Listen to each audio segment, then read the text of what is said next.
ব্ল্যাকবোর্ডের মধ্যে দেখতে পাচ্ছেন 4টা ঋষিকার আছে। আচ্ছা ঠিক আছে, ক্লিয়ার বুঝতে পারছেন?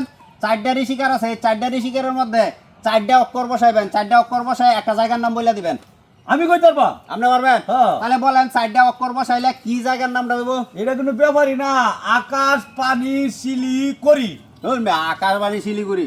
আকাশের মধ্যে হইলা সমুখে ঋষিকার আছে।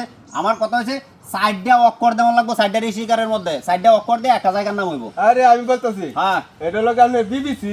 বিবিসি। BBC কাছাকাছি আয়া পড়ছিন, আসলে বিবিসি দেওয়া হয়েছে না, বিবিসি। আর একটা ঋষিকার কি করবাই? 4টা ঋষিকারের মধ্যে 4টা অক্ষর হইব। এবার আপনি পারবাই? হ্যাঁ আপনি পারবাই? আমার মা বাইরে ঢুকতে আপনার মাথার ধরে না, কি কয় আমার তার ফোনতে বললি ধরে না, একদম সহজ। এই 4টা ঋষিকারের মধ্যে আমরা 4টা অক্ষর বসাইবেন, সুন্দর একটা জায়গার নাম হইব, দর্শনীয় স্থান। এটা বাংলাদেশের মধ্যে, বুঝছেন? পারেন নাই তো দর্শক, আপনারা একটু দেখেন তো। এটা হচ্ছে 4টা ঋষিকারের মধ্যে 4টা অক্ষর দিয়া একটি দর্শনীয় স্থানের নাম হবে। এটা অনেক সুন্দর। 4টা অক্ষর বসাইবেন, জায়গার নামটি কি হবে অবশ্যই কমেন্ট বক্সে লিখে দিবেন। ধন্যবাদ। আচ্ছা।